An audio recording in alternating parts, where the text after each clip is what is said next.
L-istola u d-dalmatika juma l-ilbies ta' djaknu juru b'mod esterjuri l-uffiċċju tiegħu ta' qaddej.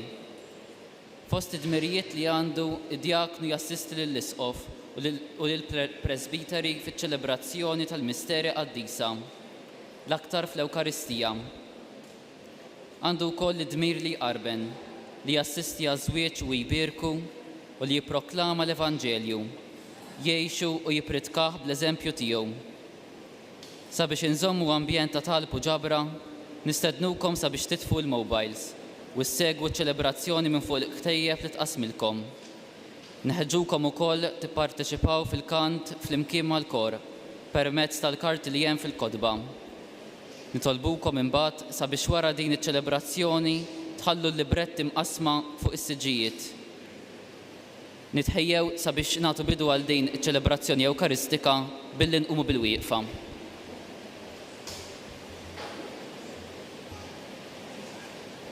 Insellmulkom.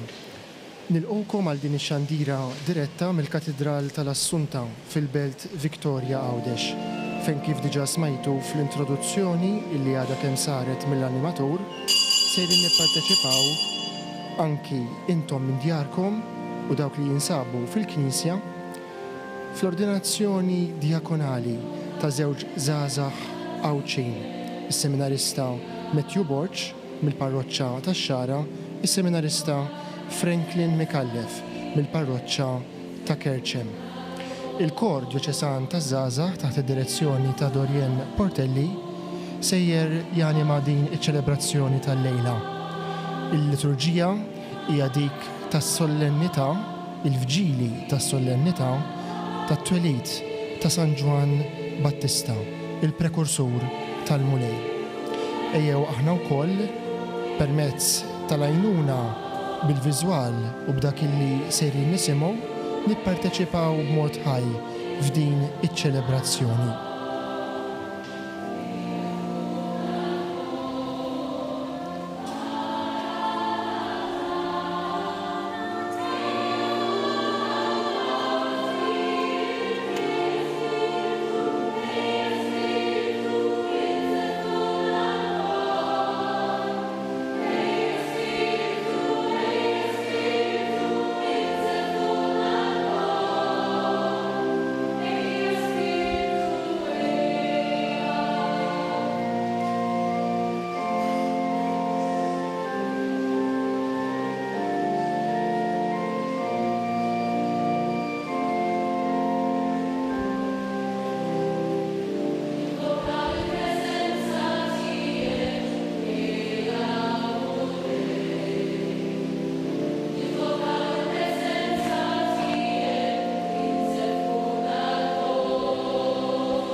Il-kant tal-bidu mill-kor djoċesan taż-żgħażagħ huwa invokazzjoni lill-Ispirtu tal-Mulej sabiex jinżel fuq il-miġema l-Assembleja Liturġika il-lejla fil-Katedral ta' Għawdex, imma wkoll fuq dawn iż-żewġ żgħażagħ illi se jiġu ordnati djakni.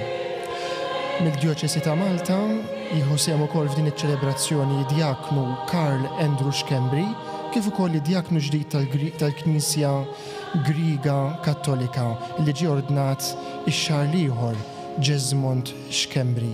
Iż-żewġ djakni li tistgħu taraw ukoll jassistu allura ma' ġenb Lambone. B'isem tal-Missier u tal-Iben u tal-Ispiritu Santu. Amen. Il-grazzja ta' Sidna Ġesu Kristu, l-imħabba ta' Alla u l-għaqda fl-Ispiritu Santu tkun magħkom ilkoll.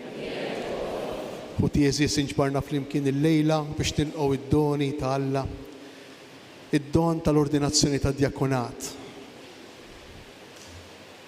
Jew nitolbu lil mulej għal dawn iż-żewġ żgħażagħ illi laqgħu is-sejħa li Alla għamlilhom. Imma jew nitolbu wkoll għalina kull wieħed u kull waħda minna biex nagħmlu memorja, niftakru li aħna wkoll kull wieħed u kull waħda minna għandna sejħa għal xiex nirrispondu biex nitħejjew tajjeb ħalli niċċelebraw kif jixraq din l-Ewkaristija, ejjew narfu li ma jistħoqilniex li aħna mitimmin. Imma jew narfu wkoll li l-mulej jilqana, iħobbna kif aħna.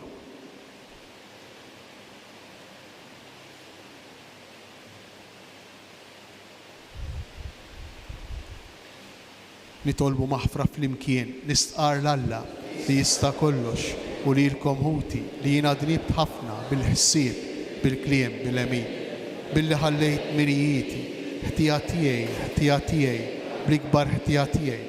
Għalhekk nitlob lill-imqazza Marija dejjem Verġni, lill-anġli għad-dissin kollha u lilkom ħuti biex titolbu għalija lill-mulej Alla tagħna. Iħenna lina Alla li jista' kollox, jaħfrilna dnubitna u jwassalna għal ħajja ta' dejjem.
Gloria lill-Alla fil-għoli ta' smewħiet.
nitolbu. Għatina u Alla li tista' kollox li nimxu fi triq tas-salvazzjoni skont it-twissijiet ta' San Ġwan Battista li ħejja t-triq għall-mulej biex hekk naslu żgur għand dak li kien imħabbar minnu ibnek Ġesu Kristu Sidna li hu Alla u miegħek jgħix u jsaltan flimkien mal-Ispirtu Santu għal dejjem ta' dejjem. Amen. Il-liturġija tal-kelma għal festa is-solennità tat-twelid tal-Battista ixxandrilna fl-ewwel qari is-sejħa tal-profeta Ġeremija li hija b'xi mod profezija ta' dak li kellu jiġi. Qari mill-ktieb ta' Ġeremija. Fi żmien Ġożija, il-mulej kellimni u qalli: qabel ma sawwartek fil-ġuf, araftek. Qabel ma ħriġt minn ħdan ommok, ikkonsagrajtek. Jien qedtek profeta fuq il-ġnus. Jien weġibt: Sidi mulej, ma nafx nitkellem, għadni żgħir. U l-mulej weġibni: tgħidx għadni żgħir. Inti tmur kull fejn nibatek u tgħid kull ma nordnalek. La tibżax minnhom għax jiena miegħek biex neħilsek. Oraklu tal-mulej. U l-mulej ħareġ idu u mesli fommi u qalli l-mulej: ara, qedlek klimi fuq fommok. Ara, jien illum qedtek fuq il-ġnus u s-saltniet biex taqla u tġarraf, biex teqret u tħott, biex tibni u tħawwel. Il-kelma tal-mulej. L-ewwel qari ix-xandar għalina minn ħu wieħed miż-żewġ ordinandi, Anthony Joe Boċ li huwa wkoll seminarista bħalissa qiegħed jagħmel is-sena intermedjarja u s-salm se jitkanta minn oħt l-ordinant li ieħor.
illi huwa wkoll tfakkira taċ-ċelebrazzjoni li qed nagħmlu llum fġieħ San Ġwan Battista, dak illi minn ġuf ommu tassew ġie magħżul biex ikun il-prekursur tal-mulej. Qari mill-ewwel ittra ta' San Pietru Apostlu. Intom għaddejja oqgħodu bir-rispett kollu għas-sidien tagħkom, mhux biss għal dawk li huma twajbin u dħulin, imma wkoll għal dawk li huma ħorox. Għax din i grazzja li wieħed ibagħti bl-ħtija għal Alla u jieħu bis-sabar id-batija. Xmertu jkollkom li tieħdu bis-sabar iswat meta tkunu għamiltu l-ħażen.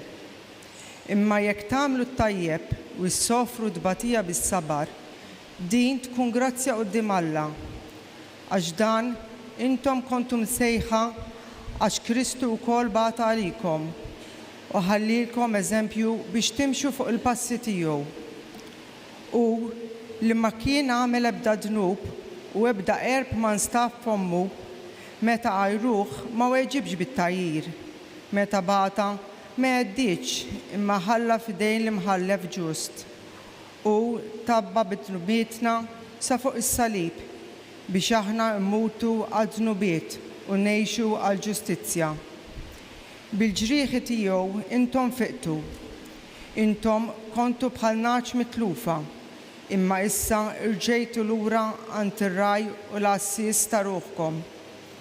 Il-kelma tal-mulej. Is-silta sabiħa illi għadna kemm smajna mill-ewwel ittra ta' San Pietru l-Apostlu, innu kristoloġiku illi s-seminaristi Matthew u Franklin għażlu bħala tema li tmexxihom lejn l-ordinazzjoni djakonali tagħhom. Il-kant tal-Alleluja jintroduċina għax-xandir tal-Evanġelju, ir-rakkont mill-ktieb ta' San Luqa illi jatina it-twelid tal-Battista, it-ħabbira. Dan ġie bħala xhieda biex jixjeta d-dawl, biex jilesti lil-mulej poplu imħejji sewwa. Sejrin nisimgħu fil-Vanġelu it-ħabbira tat-twelid tal-Battista, l-anġlu li jidher lil Zakkarija fil-qaddis tal-qaddisin.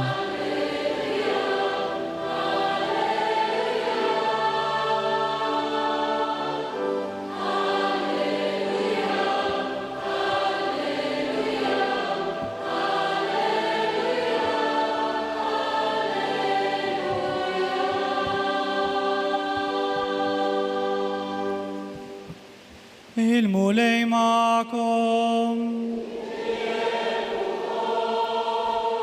Qari mill-Evanġelju mqaddes skont San Luqa.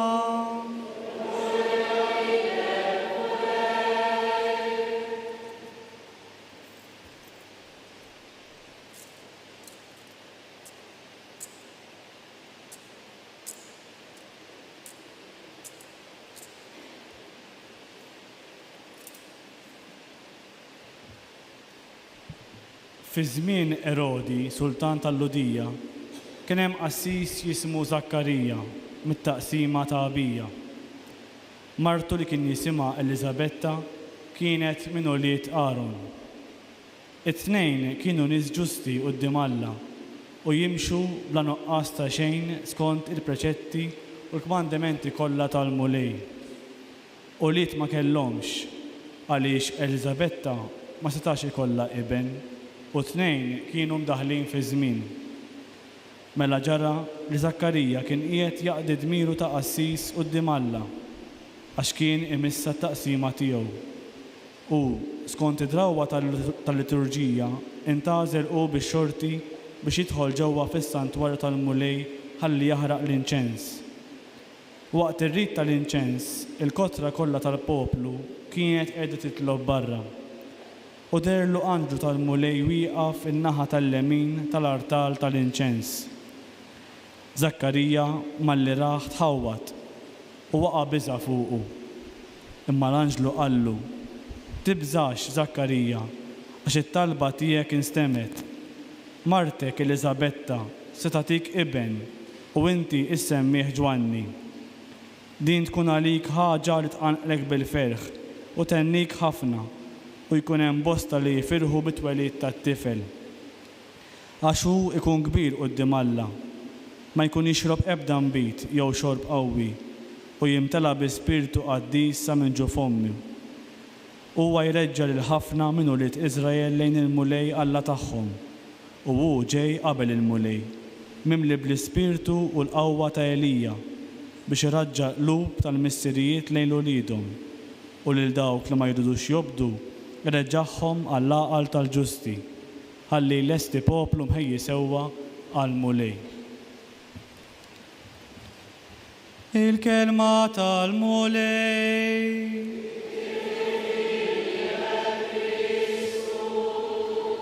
Nibqgħu bil-wieqfa biex nirċievu l-barka tal-kelma ta' Alla. Is-silta sabiħa tal-Vanġelu li għadna kemm smajna hija ambjentata fit-Tempju ta' Ġerusalem. Ġwan il-Battista, ibn Zakkarija u Elizabetta ma kienx saċerdot bħal missieru, imma wettaq missjoni illi kienet ilha miktuba liħ sa mill-bidu, dik illi iħejji triq għal-mulej. Hija wkoll b'xi mod is-sejħa ta' dawn iż-żewġ għaddejja djakni minn hawn ftit tal-ħin ieħor illi issa se jiġu imsejħa bisimhom se ssir dik l-ewwel parti tal-ordinazzjoni djakonali li hija l-għażla tal-kandidati fejn jissejjaħ l-isem ta' kull wieħed minnhom u huma iwieġbu l-hawnijien tagħhom. Imbagħad id-dialogu mal-isqof u r-rettur. Jersqu dawk li se jkunu ordnati djakni. Matthew Borċ mill-parroċċa ta' Twelid tal-Verġni Marija fix-Xara. Hawn jien. Franklin Mikallef mill-parroċċa tal-Madonna tas-Sokkors u San Grigor il-Kbir f'ta' Kerċem. Hawn jien.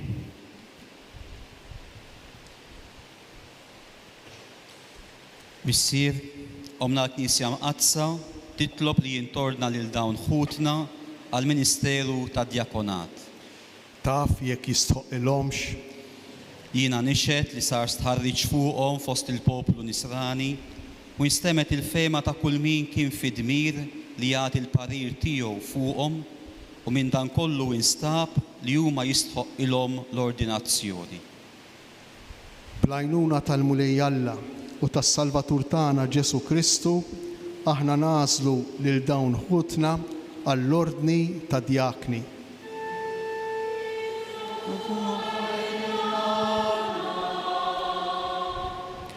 U issa wara li assistejna għal dik l-ewwel parti tar-rit tal-ordinazzjoni l-għażla taż-żewġ kandidati illi ġew majta bisimhom u huma resqu u jwieġbu l-hawnijien tagħhom. Issa l-isqof ta' Għawdex Anton Tewma li se jordnawhom djakni minn hawn u ftit tal-mumenti oħra se jaqsam magħna l-omelija r-riflessjoni tiegħu.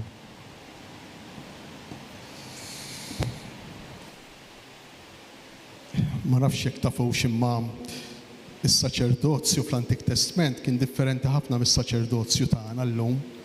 Is-saċerdozju fl-Antik Testament kien prattikament jintiret skont in-nisel. Jiġifieri jekk Zakkarija kien saċerdot u jerġa' Elisabetta kienet ġejja wkoll mir-razza ta' Aaron, ir-razza tas-saċerdoti per eċċellenza, mela Ġwanni kellu joħroġ jekk mhux saċerdot isqof jew papa. Mhux hekk minn bejniethom dawn? Hekk jew le? Imma ma joħroġ saċerdot Ġwanni. X'joħroġ Ġwanni? Joħroġ profeta. Joħroġ profeta. U jiena naħseb li mhux f'kombinazzjoni li qegħdin niċċelebraw il-lowm il-fġili tal-festa tat-twelid ta' San Ġwan Battista u f'dan il-moment, propju f'dan il-moment, l-Ispirtu talla se jinżel fik Franklin u fik Matthew. Mhux f'kombinazzjoni. L-Ispirtu talla se jinżel biex jammilkom l-ewwel qabel kollox profeti. Profeti. Tgħidu li x'differenza hemm bejn saċerdot u profeta? Differenza kbira ħafna. Is-saċerdot fl-ordni ta' Melkisedek, fl-ordni tal-Levitiku, fl-ordni ta' Aaron, is-saċerdot kien mibni kollu kemm hu fuq dak li jidher, fuq l-apparenza, fuq ir-riti, fuq dak li jagħmel, fuq il-funzjoni, il-funzjonijiet, il-festi, iċ-ċelebrazzjonijiet u dak kollu li jġib magħhom li jġibu magħhom dak li jidher minn barra. Il-profeta kien differenti. Il-profeta kien dak li jħalli l-Ispirtu tal-Alla jidħol fih, jħalli l-Ispirtu tal-Alla jkellmu, jħalli l-Ispirtu tal-Alla li jilluminaħ fl-azzjonijiet tiegħu, fid-deċiżjonijiet tiegħu, fl-għażliet tiegħu. U s-saċerdozju tal-Ġdid Testament u l-ewwel qabel kollox Ġesu Kristu. Ġesu Kristu mimli bl-Ispirtu ta' Alla, il-profeta l-kbir, Ġesu Kristu il-profeta l-kbir, mimli bl-Ispirtu ta' Alla biex jisalva lill-poplu.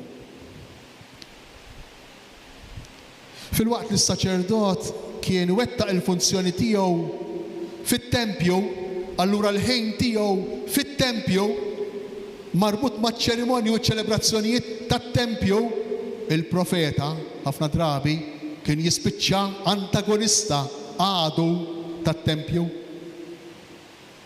Kien jispiċċa inigges lil dawk li kontinwament jgħixu fir-riti u fir-ritwaliżmi tat-tempju.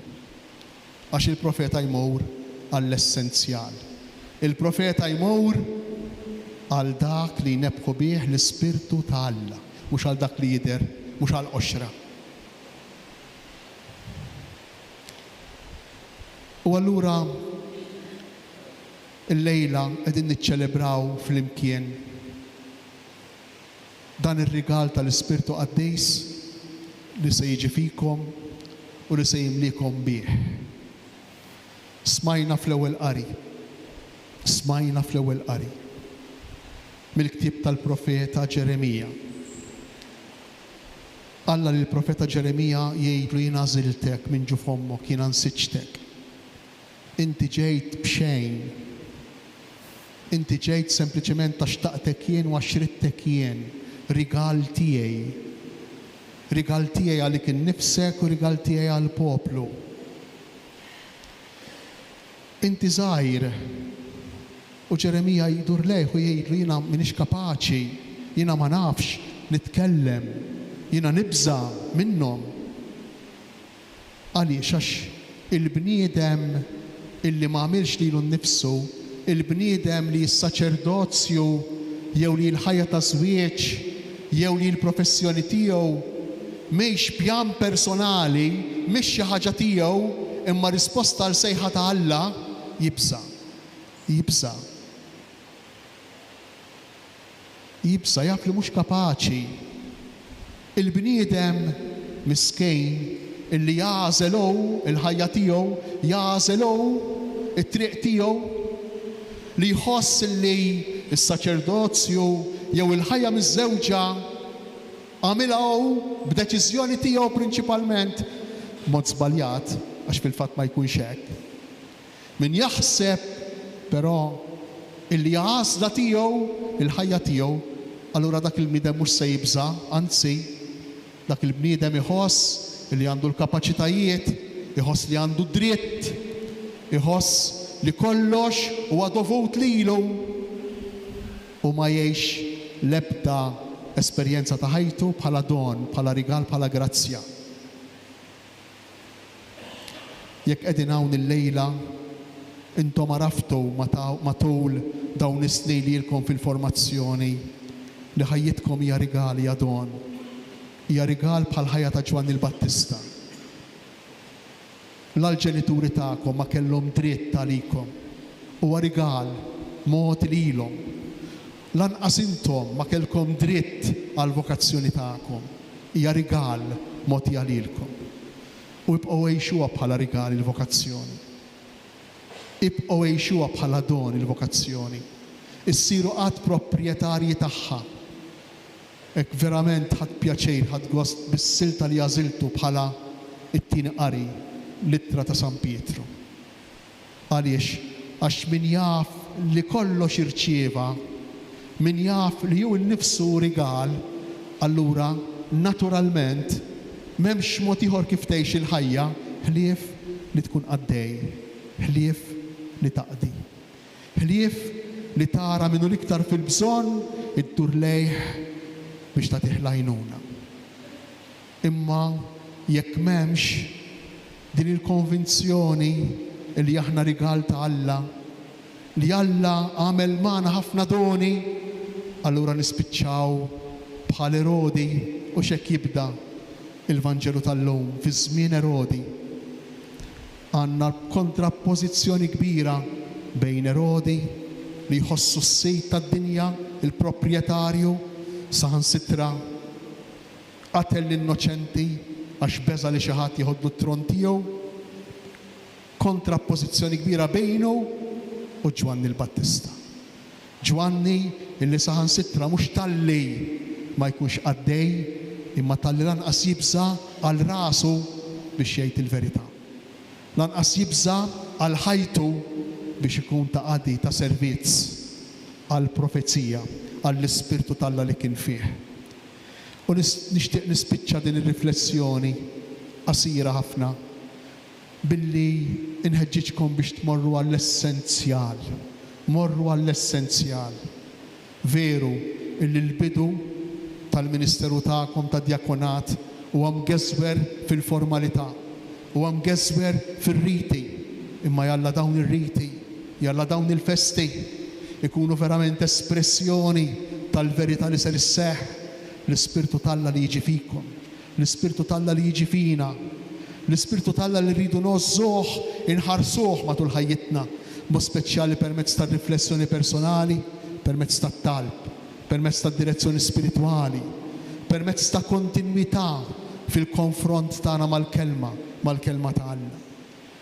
Minn hawn ftit ieħor jinser ngħidilkom biex temnu fil-kelma u biex ixxandru mhux dak li tafu, biex ixxandru mhux dak li titgħallmu, imma biex ixxandru dak li temnu, biex ixxandru dak li tgħixu. Ejjew neħduhom bis-serjetà dawn il-kelmiet. Ejjew neħduhom bħala l-missjoni vera tagħna dawn il-kelmiet. Ejjew nagħmlu mid-djakonat intom tagħkom aħna tagħna, għax il-kol kemm aħna li qegħdin hawn djakni u anki intom għandkom sa ċertu punt id-djakonat, il-Ministeru tal-qadi tagħkom. Ejjew nagħmlu mid-djakonat tagħna servizz fidejl l-ewwel qabel kollox lejn dak li jixtieq il-missier. L-Anġlu lil Zakkarija meta jkellmu fuq il-missjoni ta' Ġwanni l-Battista isemmilu 3 ħwejjeġ u se nieqaf bihom. L-ewwel waħda, dan it-tifel li se jitwielet għad iressaq il-poplu ludi lejn Alla. Għad iressaq il-poplu lejn Alla. Ejjew inġeddu ir-risposta tagħna kollha kemm aħna għal din is-sejħa, l-ewwel, l-unika, l-aħħar sejħa li għandna li nresqu il-poplu lejn Alla. Din kienet is-sejħa ta' Ġwanni, sejħa li jgħix b'qalbu u bħajtu kollha. Imbagħad ikompli l-Anġlu Gabriel lil Zakkarija jgħidlu għati qarreb il-qlub tal-missirijiet lejn l-uliet. Kemm sabiħa din il-frażi. Mhux biss ir-relazzjoni ma' Alla, mhux biss il-bniedem fl-intimità fir-relazzjoni tiegħu mal-missier tas-sema, imma wkoll fir-relazzjonijiet bejnietna, mod speċjali fir-relazzjonijiet familjari. Xiġifieri iqarreb il-qlub tal-missirijiet lejn l-uliet. Biżżejjed inħarsu madwarna u naraw kemm il-qlub tal-missirijiet huma mbedejn mill-uliet. Mhux verament jagħtu każ tal-uliet. Mhux verament ifittxu l-ġejt tal-uliet. Araw x'jiġri meta tinqala separazzjoni. Araw x'inhu jiġri pereżempju fejn tidħol id-droga, il-kbar li jisfruttaw iż-żgħar. Araw x'jiġri pereżempju fejn jidħol l-alkoħol, għalkemm hemm liġijiet u regoli li ma nbijgħux l-alkoħol lil minnu taħt l-età. Il-missirijiet li mhumiex qrejb il-qlub tal-uliet, il-missirijiet li mhumiex jifhmu l-uliet, il-missiriet li mhumiex jagħmlu għażliet veri li jagħmlu l-ġejt lill-uliet. U nistgħu nibqgħu sejrejn. 1000 eżempju ieħor. Araw x'jiġri meta nabbandunaw l-tfal, meta nħallu l-tfal għal tul ta' ħin weħidhom għax forsi rridu dak is-solt jew dawk il-flus iktar milli għandna bżonn bl-iskuża li qegħdin naħdmu għalihom. Kellu raġun l-anġlu lil Zakkarija jgħidu dan it-tifel iqarreb il-qlub tal-missirijiet lejn l-uliet għax kull ma jmur, ma speċjali fi żmienna, il-qlub tal-ġenituri qegħdin jitbedu mill-uliet. U intom msejħin l-ewwel qabel kollox biex wara li nqarbu il-poplu lejn Alla, imma nqarbu wkoll il-poplu wieħed lejn l-ieħor. Ejduli intom x'jista' jibqa' mir-relazzjonijiet jekk il-missier jitbiet minn ibnu. X'jiġri minn relazzjonijiet oħra jekk l-om titbiet minn binta. Kif nista' nippretendi li jkun hemm fedeltà, li jkun hemm sikurezza fir-relazzjonijiet bejn l-adulti, fir-relazzjonijiet bejn iż-żgħażagħ, fir-relazzjonijiet li jimbagħad ikunu qegħdin jippjanaw biex jiżżewġu. Kif jista' jkun ikun hemm sigurtà, sens ta' serħan il-moħħ jekk il-qlub tal-missirijiet u tal-ummijiet ikunu mbedejn minn tal-uliet. U fl-aħħar l-anġlu Gabriel fuq Ġwanni ħabbar lil Zakkarija illi lil dawk li ma jobdowx se jipprova jikkonvinċihom biex ikunu ubbidjenti. Fi kliem ieħor, se jipprova jgħin lill-bnedmin, jgħin lilna sa fejn għandna naslu, min tassew aħna. Sfortunatament qed ngħixu f'dinja fejn il-bniedem m'għadux jara fil-limiti tiegħu, fejn l-ubbidjenza għall-awtorità sparixxiet m'għadix teżisti, fejn kulħadd jippretendi li jkun is-sit tiegħu imma minn barra li ssir ħsara lill-oħrajn b'dan il-mod nagħmlu ħsara kbira lilna nfusna. Minħabba f'hekk din il-firxa kbira ta' depressjoni, minħabba f'hekk dan l-użu mingħajr rażan ta' alkoħol u stupefaċenti, l-użu mingħajr rażan anki kultant ta' mediċejjen. Għaliex? Għax tlifna s-sens ta' dipendenza minn Alla u minn xulxejn. Tant nemnu u tant ikkonvinċejna ruħna b'mod żbaljat li kollox jiddependi minna, li aħna maħna obbedjenti lejn ħadd, li aħna m'għandna nagħtu kont lil ħadd, li spiċċajna għal kull tip ta' frustrazzjoni li jkollna naqgħu ħażejn, ma nkunux kapaċi, ma nkunux nafu kif se nġibu ruħna. Għalhekk din is-sejħa li jagħmel l-Anġlu Gabriel, is-sejħa li għandu San Ġwanni il-Battista, din il-missjoni li l-Anġlu Gabriel jagħti lil dan it-tfajjel li se jitwielet, inħoss il-lejla li tista' tkun il-missjoni tagħkom, il-missjoni ta' kull wieħed minna, imma ta' kull wieħed u kull waħda minna. Il-kol kemm aħna rridu nistinkaw nitħabtu biex inqarbu il-bniedem lejn Alla, biex noqorbu lejn xulxejn fir-relazzjonijiet ta' bejnietna u biex ikollna qies tas-sew ta' veru, tas-sew oġġettiv, tas-sew reali tal-persuna tagħna, ta' fejn nibda u fejn nispiċċa jien mingħajr l-illużjoni tal-onnipotenza. L-Ispirtu t'Alla li ġej fuqkom jagħmilkom iktar profeti milli saċerdoti. Il-missjoni profetika ta' Ġwanni il-Battista, il-qarib tal-mulej illi ġie qablu biex iħejjilu it-triq, fil-qalba tal-omelija tal-Isqof ta' Għawdex Anton Tewma il-lejla, hekk kif lil dawn iż-żewġ kandidati għall-ordinazzjoni djakonali minn hawn ftit tal-mumenti oħra isiru djakni, jippreżentalhom il-figura ta' Ġwanni bħala mudell. Jersqu għal dan is-sagrament u jagħmlu l-weda li jaqdu l-uffiċċju ta' djakni bix-xandir tal-fidi, biċ-ċelibat, bit-talb u bl-obbedjenza. Wara flimkien mal-Knisja kollha nitolbu lil Alla bl-interġessjoni tal-qaddisin sabiex iberikhom, jaqaddishom u jikkonsagrahom ministri tiegħu. Nibqgħu bil-qiegħda. Se ssir issa il-weda tal-mażulin. Quddiem l-isqof dawn iż-żewġ żgħażagħ iwedu dik l-ubbidjenza illi smajna li l-isqof stess fl-omilija isemmi tant importanti li anki fost is-saċerdoti, fost id-djakni, fost dawk kollha li huma ordinati dan is-sagrament importanti tirrenja is-saltan dan l-ispirtu importanti tal-ubbidjenza, mhux tant lejn l-isqof ir-raj tad-djoċesi, imma lejn il-kelma ta' Alla illi hu jirrappreżenta.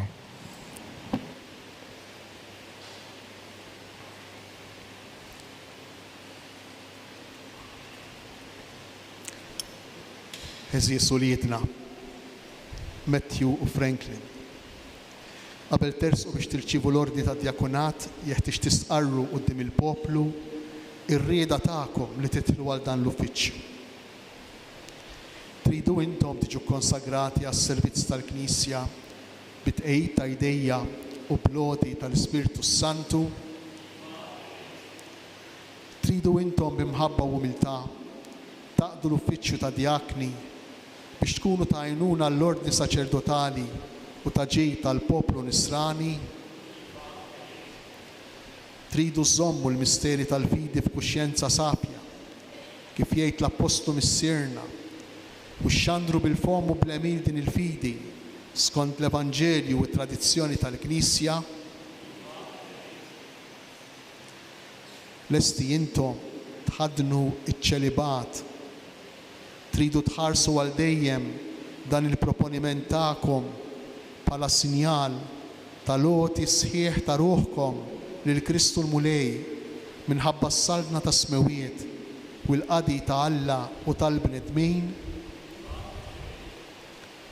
Tridu intom tħarsu u tħeġġu fikom l-ispirtu tat-talb li hu l-ispirtu propju tal-ħajja li għalija se titħlu u f'dan l-ispirtu tiċċelebraw bil-fedeltà kollha il-liturġija tas-sijat skont il-kundizzjoni tagħkom għal ġid tal-Knisja, anzi għal ġid tad-dinja kollha. Tridu intom issawru dejjem iżjed ħajjitkom fuq l-eżempju ta' Kristu li issa fuq l-artal se jkollkom fidejkom il-ġisem u d-dem tiegħu. Sitt mistoqsijiet li l-isqof għamel lil dawn iż-żgħażagħ biex jagħtu l-impenn tagħhom għal dan il-ministeru li għalih deħlin.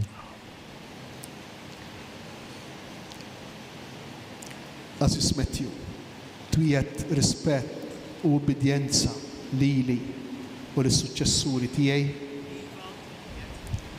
Alla li beda din l-opra tajba fik iwassala għat-tmiem.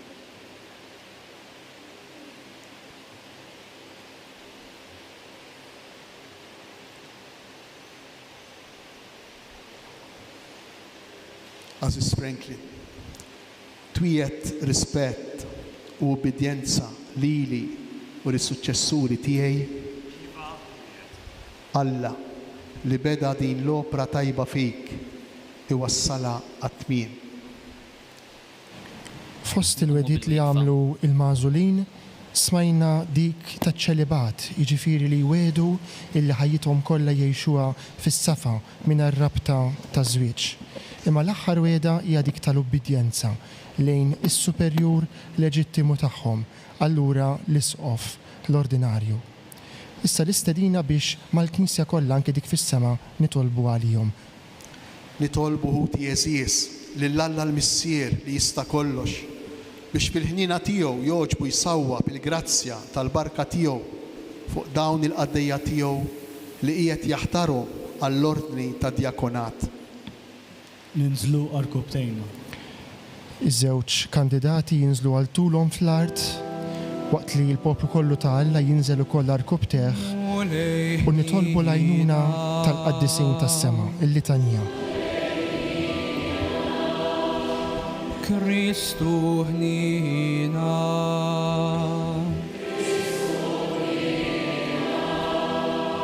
Mulej ħnina.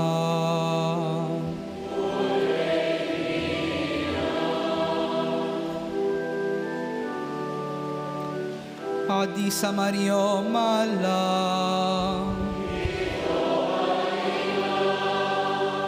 ساميكيل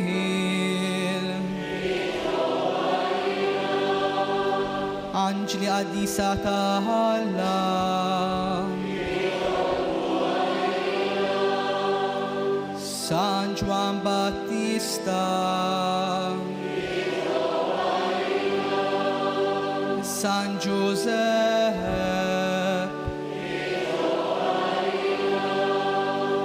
Sant'Anna o San Joaquin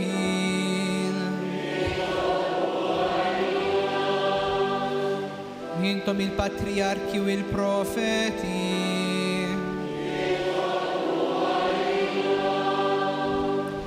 San Pietru, San Paul, Sant'Andrea, San Matteo,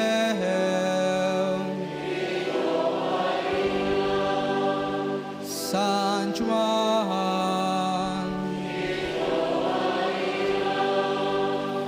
intom l-apostli u l-evangelisti,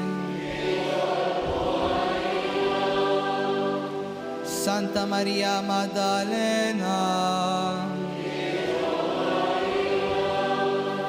intom id-disċipli tal-mulej, San Stefanu, Sant'Ignazio d'Antiochia, San Laurenz,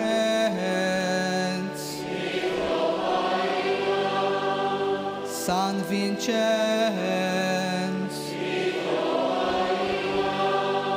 San George, San Massimiliano Kolbe, Santa Perpetua o Santa Felicita, Santa Agnese, Santa Lucia, Sant'Ursula, Martire Addisa ta' Cristu, San Girgor, Santu Istil,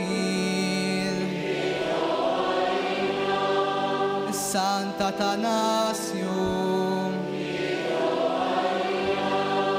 San Basilio, San Efrem, San Martin, San Cirillo, San Metodio, San Carlo Borromeo, San Giovanni Paoluttini, Sant'Antonio Abati, San Benedetto, San Francisco d'Assisi, San Domingo, San Tommaso d'Aquino, Sant'Ignazio ta' Loyola, San Francisco Saverio, San Giovanni Maria Vianney, San George Preca, Santa Catarina ta'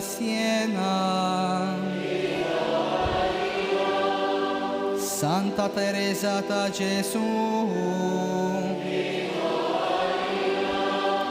Santa Teresa ta' Calcutta,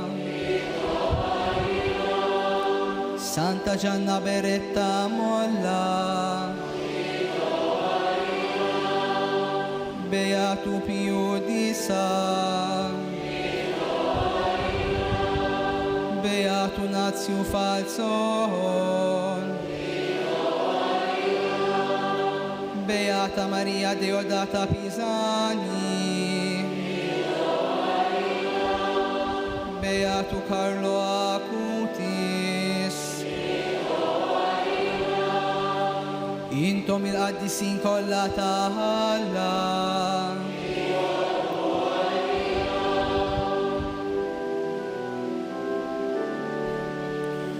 Uriħni namana,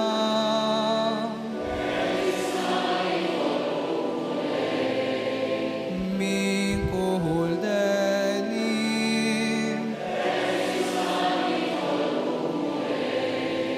min kull knub, min mewta dejjem, bl-inkarnazzjoni tiegħek, bil-mewt u l-qawmin tiegħek,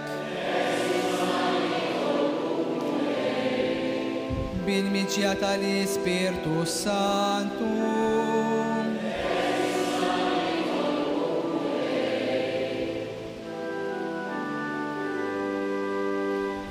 midim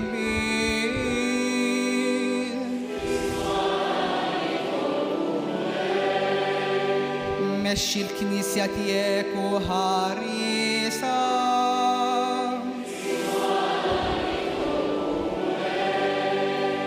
żomm il-Papa u l-ordnijiet kollha tal-Knisja fir-rabta mqazza tiegħek,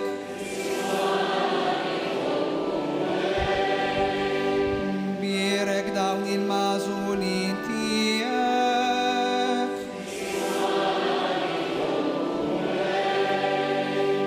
birek u qaddes dawn il-magħżulin tiegħek,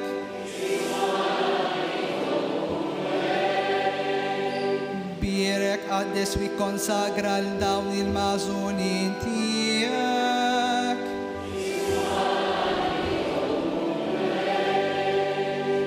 ibad ħaddiema ġodda l-ħsad tiegħek, ħati paċi u ftehim tas-sew lill-popli kollha,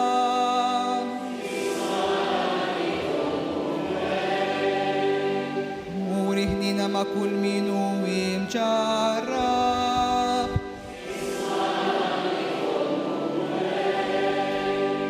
għawina u ħarisna fis-servizz imqaddes tiegħek,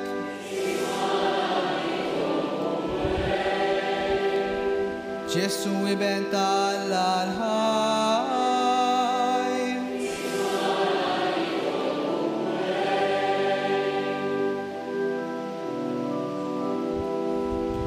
Kristus maħana,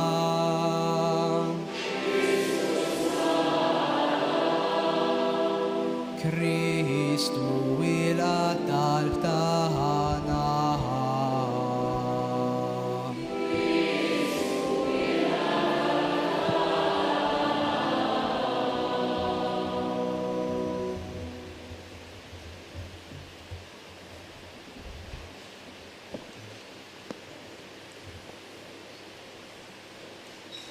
Il-qamu lej Alla, it-talb tagħna fil-ħnina tiegħek.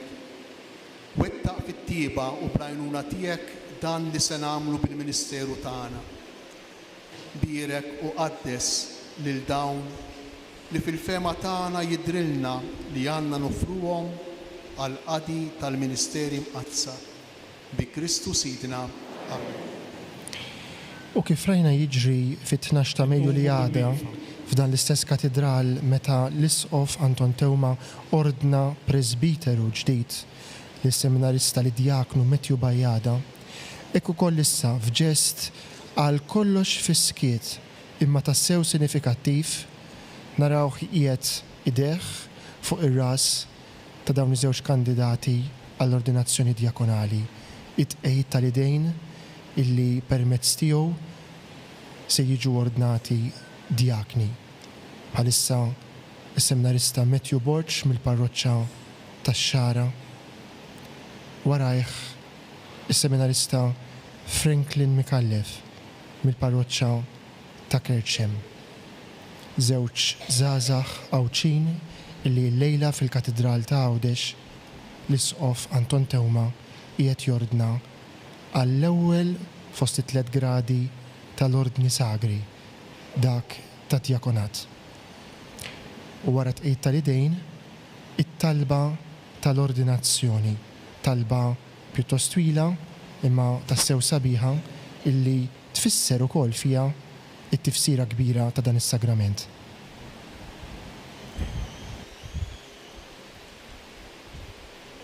Kum għana nitolbuk Alla li tista' kollox. Int tagħti l-grazzji, tqassam il-karigi fil-gradi tagħhom u tqiegħed l-uffiċċji kollha kull wieħed fl-ordni tiegħu. Waqt li tibqa' l-istess fi kien nifsek, int kollox iġġedded. Tħejji kull ħaġa sa minn dejjem bil-providenza tiegħek u kollox tqassam f'waqtu skont il-ħtieġa ta' żmien. Bibnek Ġesu Kristu Sidna li hu l-kelma u l-qawwa u l-erf tiegħek. Int il-Knisja tiegħek li l-ġisem ta' Kristu tanija b'kull xorta ta' grazzji, taqgħadha fir-rabta fl-imkien tal-ħafna membri tagħha u bl-Ispirtu Santu tagħmilha ġisem wieħed baqda tal-għaġeb. Int tagħtiha li tikber, tinfirex u toktor hekk li tkun it-tempju ġdid tiegħek. Għalhekk int waqqaft fija ministeru qaddis imqassam fit-3 gradi ta' ministri u għamilthom għaddejja ta' ismek. Bħalma fil-bidu kont għażilt lil ulied Levi biex jaqdu fit-tabernaklu imqaddes ta' qabel, fil-bidu tal-Knisja tiegħek l-Apostli ta' ibnek imnebħejn mill-Ispirtu Santu għażlu 7 irġiel ta' fama tajba biex jgħinuhom fil-qadi ta' kuljum ħalli huma jkunu jistgħu jingħataw aktar għat-talb u għax-xandir tal-kelma u lil dawn l-irġiel magħżula wara li talbu u qiegħdu idejhom fuqhom ħallewlhom f'idejhom il-qadi tal-imwejjed. Ħares ukoll mulej bħarsa ta' sliem fuq dawn il-qaddejja tiegħek li aħna fl-umiltà ta' qalbna qegħdin nikkonsagraw lilek bħala djakni. Ħajaqdu l-altari mqazza tiegħek. Ibad fuqhom nitolbuk mulej l-Ispirtu Santu biex iqawwihom bis-7 doni tal-grazzja tiegħu ħalli jaqdu bil-fedeltà il-ħidma tal-ministeru tagħhom. Jalla tikber fihom kull xorta ta' virtu, jimtlew bimħabba safja, ikollhom ħerqa għall-morda u għall-fqar, ikunu rżina fit-tħaddin tas-seta tagħhom, iħarsu l-bjuda ta' ruħhom u jimxu fuq it-tagħlim tiegħek. Ħatkun l-imġiba tagħhom xhieda sabiħa tal-ħarsien tal-kmandamenti tiegħek biex bl-eżempju ta' ħajjithom iqanqlu l-poplu qaddis tiegħek ħalli jsir jixbaħhom. Għamel li jibqgħu sal-aħħar qawwijin fi Kristu b'kuxjenza li jkollha dejjem kelma ta' tifħira lihom. U wara li fuq l-art ikunu għexu bħal ibnek li ġi fostna mhux biex ikun moqdi imma biex jaqdi, ikun jistħoq ilhom imbagħad fis-sema isaltnu miegħu. U li hu Alla u li miegħek jgħix jisaltan flimkien mal-Ispirtu Santu għal dejjem ta' dejjem. Amen.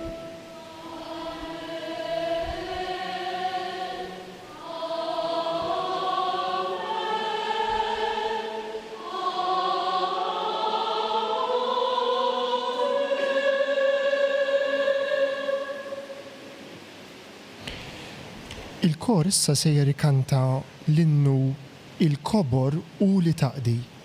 Tassew, fil-qadi hemm dinjità kbira.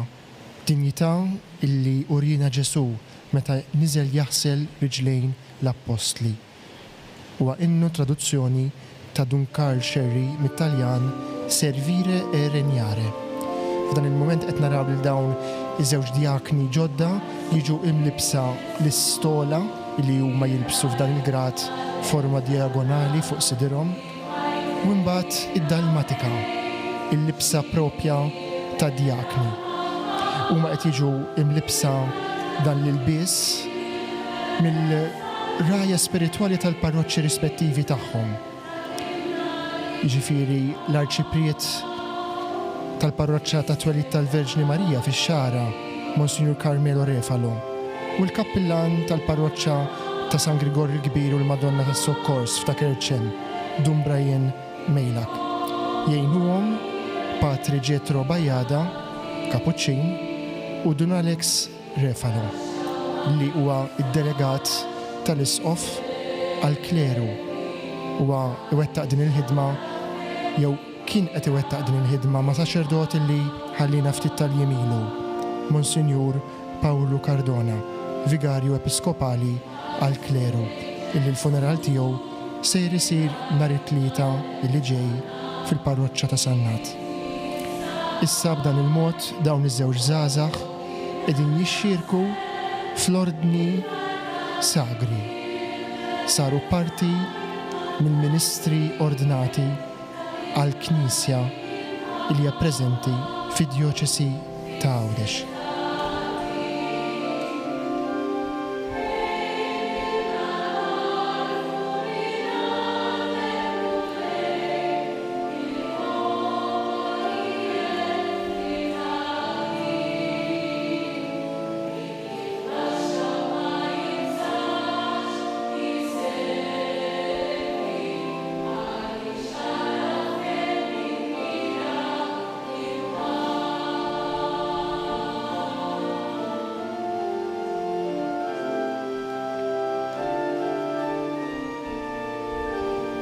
U issa se jiġi preżentat il-ktib tal-Vanġelu lil dawn iż-żewġ diakni ġodda, kif fakkarhom anki fl-omelija l-isqof huma għaddejja tal-kelma ta' Alla. Aziz Matthew, hu l-Evanġelju ta' Kristu li issa jint fid-dmir li xandar u qis li temmen dak li taqra fih. Tallem dak li temmen u tgħix dak li tallem.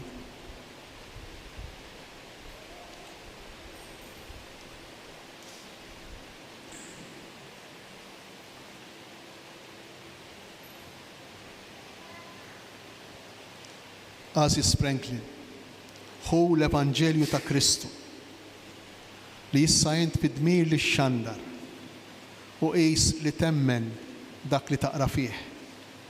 Tallem dak li temmen u tgħix dak li tallem. Id-diaknu għandu l-funzjoni partikolari, speċjalment waqt il-liturġija, illi ixandar l-Evanġelju u anki jipriedka. U issa wkoll it-tanniqa tal-paċi li torbot aktar li djakni mar-raj spiritwali ta' djoċesi mal-isqof. Id-djaknu fil-liturġija, speċjalment waqt il-quddisa, għandu wkoll il-funzjoni partikolari li jkun qrib tal-isqof, ikun jaqdi lill-isqof waqt iċ-ċelebrazzjoni. Fil-fatt fil-quddis, speċjalment fil-quddis prinċipali u solenni, li djakni dejjem narawhom bil-qiegħda jassistu ma' ġenb iċ-ċelebrant prinċipali l-isqof jew min ikun qiegħed imexxi ċ-ċelebrazzjoni.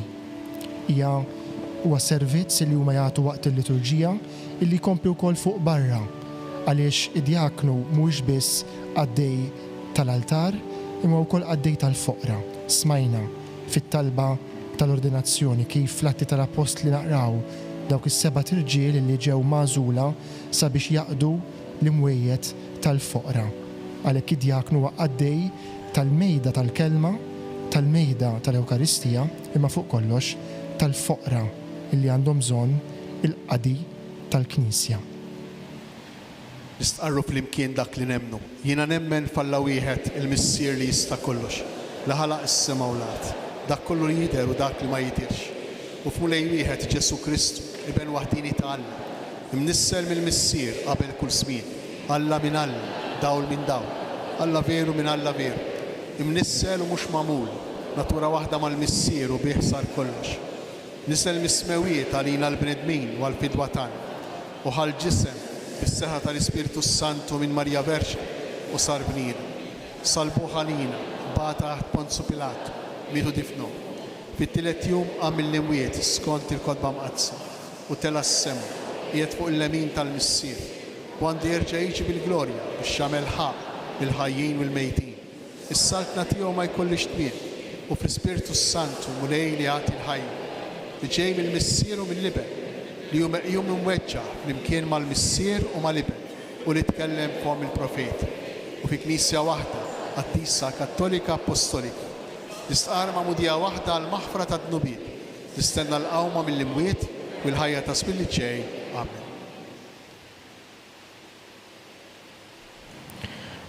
U l-liturġija tal-kelma tagħlaq hawnhekk b'dak ir-rit sabiħ tal-ordinazzjoni diakonali u tiftaħ il-liturġija tal-Ewkaristija billi jittellgħu f'proċessjoni l-offerti lejn l-altar.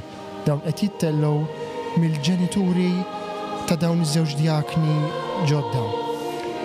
Matthew Borch tilef lill-missieru ftit ta' snin ilu. Hija esperjenza li kif qalu immarkat ukoll il-mixja vokazzjonali tiegħu.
Għal dan intom kontum sejħa biex timxu fuq il-passi tiegħu smajna fl-ewwel ittra ta' San Pietru t-tieni qari magħżul mill dawn il-kandidati issa djakni għall-ordinazzjoni.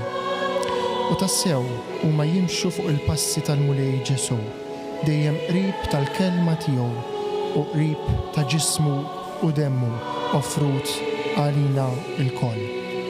Min issa l-qudiem li djakni ġodda narawhom qrib aktar tal-altar huma servew l-altar diġà bħala akkoliti li waslu l-Ewkaristija, imma issa huma jassistu lill-isqof waqt iċ-ċelebrazzjoni iħejju l-ilma u l-inbit u l-ħobs fuq l-altar għas-sagrifiċċju Ewkaristiku u jimxu mal-isqof kull fejn imur.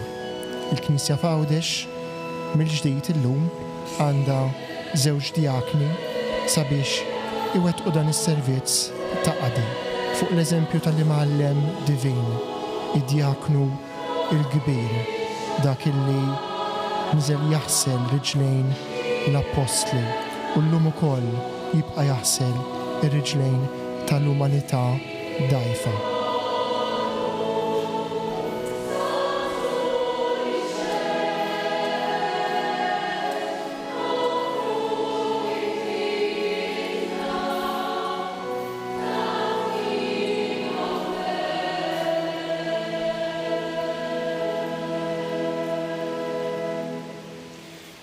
Itolbu ħuti biex is-sagrifiċċju tiegħi u tagħkom ikun joġob l-Alla l-Missier li jista' kollox.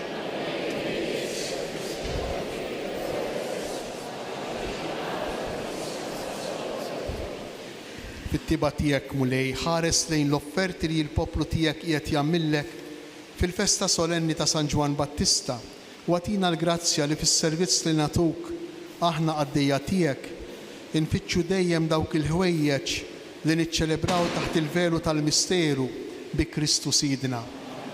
Il-mulej magħkom, nerfgħu qlubna l-fuq, niżuħar lil mulej Alla tagħna. Sewwa u xiraq tas-sew mulej missier qaddis, Alla ta' dejjem li tista' kollox tajjeb u taġid tas-salvazzjoni tagħna li dejjem u kullimkien inroddulek ħajr bi Kristu Sidna. Aħna nfaħruk għall-leġubijiet li għamilt b'San Ġwan Battista, il-prekursur ta' ibnek, li jintollejtu fl-aqwa ġieħ fost daw kollha li twildu minn nisa. Sa minn qabel twelidu qabeż bil-ferħ kif ħass li waslet is-salvazzjoni tal-bniedem u t-twelid tiegħu kien ta' ferħ kbira għal ħafna. U waħdu fost il-profeti kollha wera l-ħaruf tas-sagrifiċċju tal-fidwa tagħna. Għammed bl-ilma lil min tagħna l-mamudija biex l-ilma jieħu l-qawwa li jqaddes u bit-tixrid ta' demmu tagħlaq waxieda għal Kristu. Għalhekk flimkien mal-qaddisin tas-sema qatt ma nieqfu nfaħruk fuq l-art u bla jeda jintennu lil kobor tiegħek.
Qaddis tas-sewint mulej u jistħoqlok it-tifħir tal-ħolqien kollu.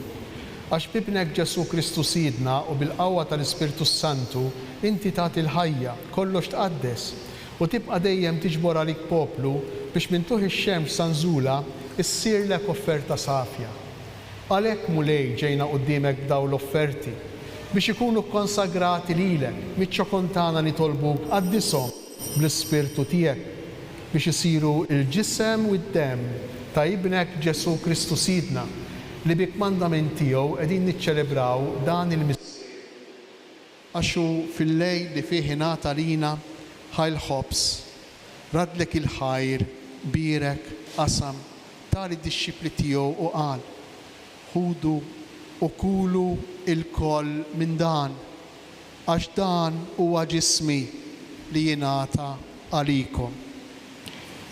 Ġisem imqaddes ta' Ġesu imsammar għalija fuq is-salib. Jiena nħobbok u nadurak, Sinjur tiegħi u Alla tiegħi.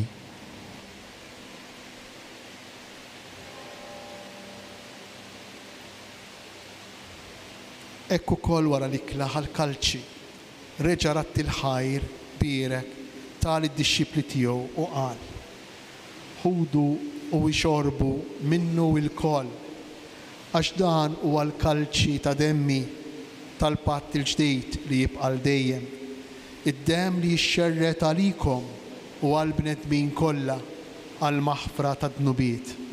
Għamlu dan b'tifkira tiegħi. Demm imqaddes ta' Ġesu imċarċar għalija fuq is-salib. Jiena nħobbok u nadurak, Sinjur tiegħi u Alla tiegħi.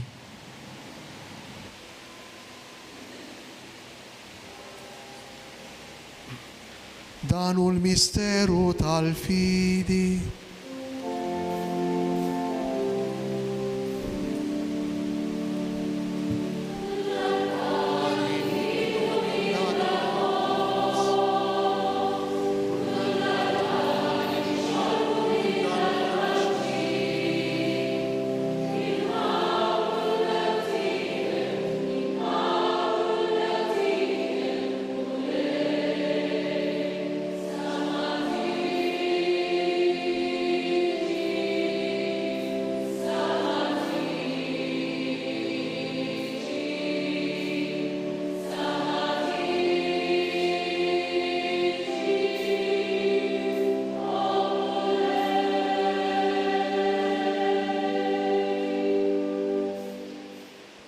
Għalhekk li aħna nagħmlu dan b'tifkira tal-passjoni li bija ibnek fdina u tal-qawmien u t-tluħ glorjus tiegħu fis-sema.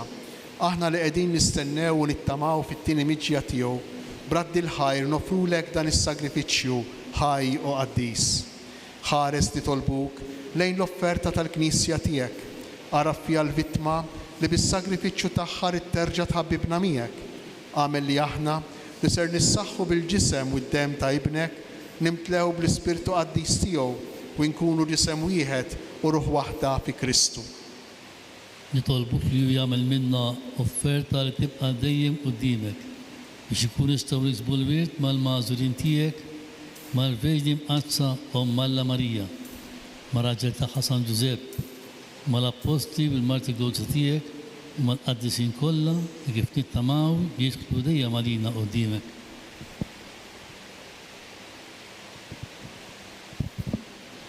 Għamel nitolbuk mulej li din il-vittma li terġa' tħabbibna miegħek tkun taslim u salvazzjoni għad-dinja kollha. Wettaq fil-fidu fl-imħabba l-Knisja tiegħek tul il-mixja tagħha fid-dinja. Il-qaddej tiegħek il-Papa Franġisku, l-Isqof tagħna Anton, l-isfijiet kollha dawn il-qaddejja tiegħek Matthew Franklin li llum ġew ordnati Ministri tal-Knisja tiegħek, il-kleru tiegħek kollu u l-poplu kollu li jinti kseb talik. Il-qabit jieba talbu x-xewqat ta' din il-familja li jintretta tinġabar madwarek. Qader mis-sirħanin li l-uliedek kollha kull fejn jinsabu u waqqadhom miegħek il-koll. Ħen għal ħutna mejtin, partikolarment għal ħuna Ewkaristiku Borġ, għal daw kollha li ħallew din il-ħajja fis-sewwa tiegħek. Daħħalhom fis-saltna tiegħek fejn nittamaw li aħna wkoll qed naslu biex il-koll flimkien nitaxqu għal dejjem bis-seb tiegħek bi Kristu siedna li bih inti tfawwar id-dinja b'kull ġid.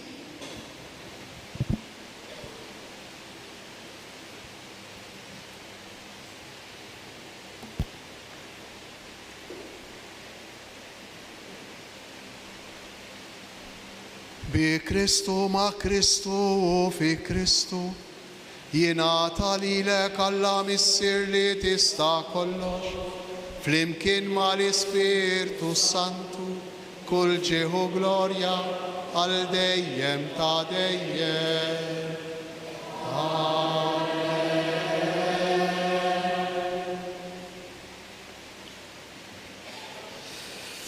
Ejjew nitolbu kif għallimna u ridna nagħmlu li ben ta' Alla għas-salvazzjoni tagħna.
ġeni, għatina fit-tieba u l-ħnina tiegħek il-paċi fi żmienna biex inkunu ħielsa dejjem midnub u mħarsa minn kull inkwiet. Aħna u nistennew u nittamaw lejna u l-miġja tas-Salvatur tagħna Ġesu Kristu. Mulej Ġesu Kristu li qed l-apostli tiegħek inħallilkom isliem natikom isliem tiegħi. Tħarix lejn dnubietna, iżda ħares lejn il-fidi tal-Knisja tiegħek. Għatija sliem u laqda li jintrid fija, inti tgħix mis-saltan għal dejjem ta' dejjem. Il-paċi tal-mulej tkun dejjem magħkom. Għatu l-paċi lil xulxin.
Danu il-ħaruf ta' Alla, danu Ġesu li jneħħi dnub tad-dinja.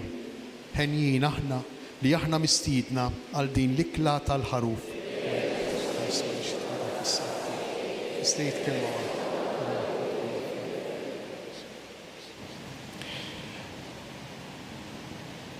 Ftit tal-momenti biss qabel it-qarbin, l-isqof, iċ-ċelebrant tal-Quddisa, urina il-ħobs, l-ostja maqsuma u għalilna bil-kliem ta' Ġwanni l-Battista illi tħallna fis-sollennità tat-twelid tiegħu danu il-ħaruf ta' Alla.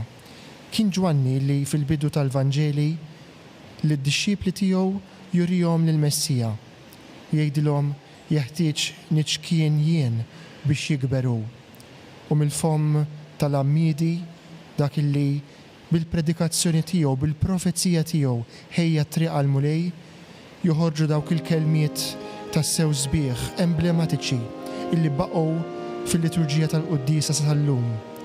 Araw danu il-ħaruf ta' Alla, danu illi jingħata għas-salvazzjoni tal-bnedmin. Danu l-istess ħaruf illi issa jiġi fl-idejn u fis-sider tal-fidili. Id-djakni l-ġodda jaqarbnu l-ewwel lill-ġenituri, l-aħwa, l-qraba u l-familjari u l-ħbieb tagħhom, u mbagħad il-bqija tal-miġema miġbura hawnhekk fil-Katedral tal-Assunta fiċ-ċittadella ta' Għawdex għal din l-ordinazzjoni djakonali ta' żewġ żgħażagħ fil-Knisja f'Għawdex. Il-kor Dioċesan ta' żgħażagħ ikanta l-innu il-ħobs tal-ħajja ġdida.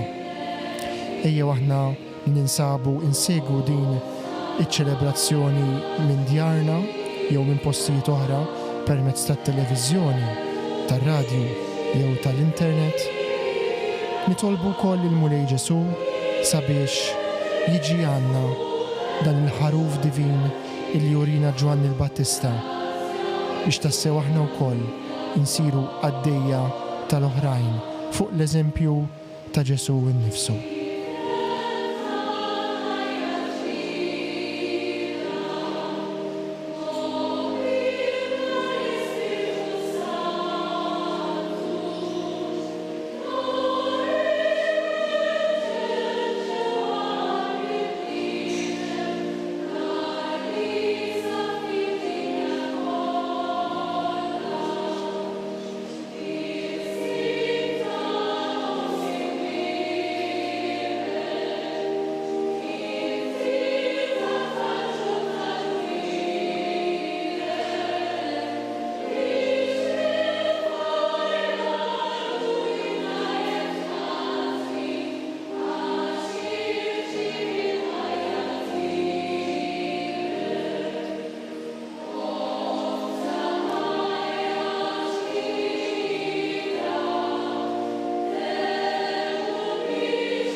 X'mudell mill-isbaħ, mill-aqwa għandhom dawn iż-żewġ djakni ġodda meta illum il-Knisja bdiet iċċelebra it-twelid ta' San Ġwan Battista. Dak illi ħejja il-poplu għal miġja tal-mulej. Dak illi kif qalilna l-isqof fl-omelija sabiħa tiegħu ġie biex iressaq mill-ġdid il-bnedmin lejn Alla biex iħabbeb mill-ġdid il-missirijiet mal-uliet u biex jgħallem l-ubbidjenza il-dawk illi ma jobdux. Ejjew nitolbu aħna wkoll illum il-qawwa ta' Ġwanni l-Battista biex inkunu profeti.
Issa li mlejtna bl-ikel qaddis tiegħek mulej nitolbuk li jkollna dejjem magħna l-għajnuna tat-talb ta' San Ġwan Battista biex hu li ħabbrilna l-miġja tal-ħaruf li jneħħi d-dnub tad-dinja jaqlalna li nkunu dejjem fil-paċi ma' ibnek Ġesu Kristu Sidna li jgħix u jsaltan għal dejjem ta' dejjem. Amen.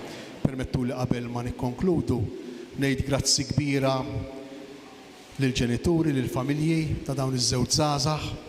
Permettu li nirringrazzja lis-saċerdoti li jieħdu ħsieb is-seminarju flimkien mas-sorijiet u dawk kollha li jaħdmu fil-formazzjoni. U nixtieq minn qalbi nagħti l-awguri lil ħafna minna s-saċerdoti lil ħafna minnkom li qegħdin hawnhekk li f'dawn iż-żminijiet talqu l-anniversarju. Bid-difetti u d-dnubiet kollha tagħna Alla jinqeda bina. Itolbu għalina biex inkunu nistgħu inkomplu ngħinukom tiltaqgħu miegħu, tiltaqgħu ma' Alla. Itolbu għalina biex inkunu nistgħu inkomplu ngħinukom tiltaqgħu ma' Alla. L-appell ħerqan hemmhekk tal-isqof fit-tmiem din il-mulej magħkom. Nitolbu l-barka ta' Alla.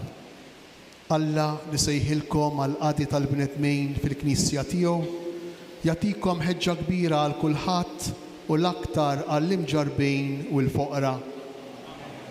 Lilkom li tagħkom il-ministeru li tippritkaw l-Evanġelju ta' Kristu jgħinkom biex intom tgħixu skont il-kelma tiegħu, tkunu xhieda tiegħu, kolkom sinċerità u ħerqa.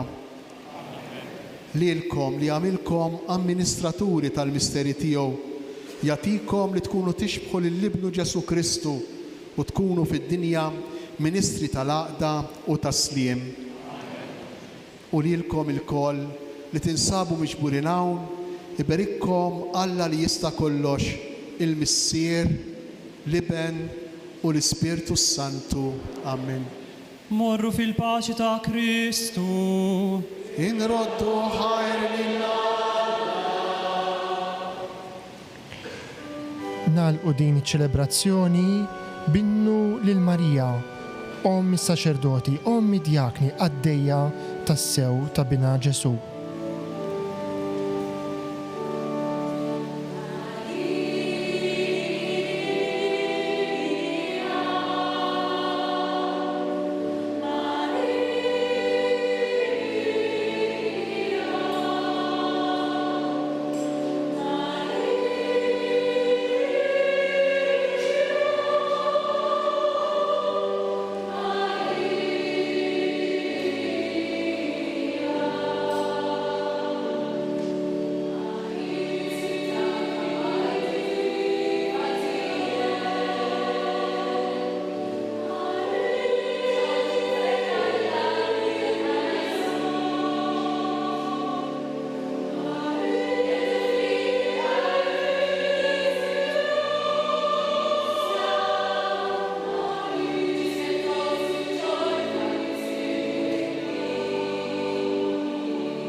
Waqt li ikomplu jagħmlu parti mill-komunità xkejkna tas-seminarju ta' Għawdex fejn ikomplu wkoll bl-istudji tagħhom li wasluhom għall-ordinazzjoni presbiterali jekk Alla jrid is-sena illi ġejja, iż-żewġ djakni ġodda iwettqu il-ministeru tagħhom fil-Knisja f'Għawdex. B'mod partikolari fil-parroċċi li fihom diġà qed iwettqu il-ħidma tagħhom. Hekk ikomplu iħejju ruhom għal missjoni illi jekk Alla jrid tiġi fdata lilhom meta jiġu ordnati presbiteri. F'dan l-innu sabiħ Marija l-ewwel dixxieplu tiġi fit-tmiema iċ-ċelebrazzjoni tal-lejla mill-Katedral ta' Għawdex fejn l-Isqof Anton Tewma mexxa l-ordinazzjoni djakonali ta' ħutna Matthew Borch u Franklin Mikallef, żewġ djakni ġodda fid-Djoċesi ta' Għawdex. Aħna nixtiequ nirringrazzjawkom illi naqadtu magħna għal din ix-xandira diretta. Grazzi il dawk li għamluha possibbli, grazzi lilkom illi segwejtuna permezz tar-radju, permezz tat-televiżjoni, permezz tal-mezzi soċjali. Inwedu lil dawn iż-żewġ djakni ġodda it-talb tagħna waqt li llum b'mod partikolari nafdawhom fl-interċessjoni ta' San Ġwan Battista fil-festa tiegħu u tal-qaddisin kbar fl-istorja tal-Knisja li wkoll kienu djakni. San Lawrenz, Levita u Martri, San Stifnu, l-ewwel Martri, San Franġisk ta' Assisi u diversi oħrajn. Fuq kollox impoġġuhom taħt il-ħarsien ta' Omna Marija illi lila iddedikat dan it-tempju l-aktaroli fil-Knisja ta' Għawdex. Minnaħa tagħna Ma tfadlina xejn ħlif nirringrazzjawkom illi kontu magħna, jiena Francesco Piottart, insellmilkom u nagħtikom il-lejla tajba.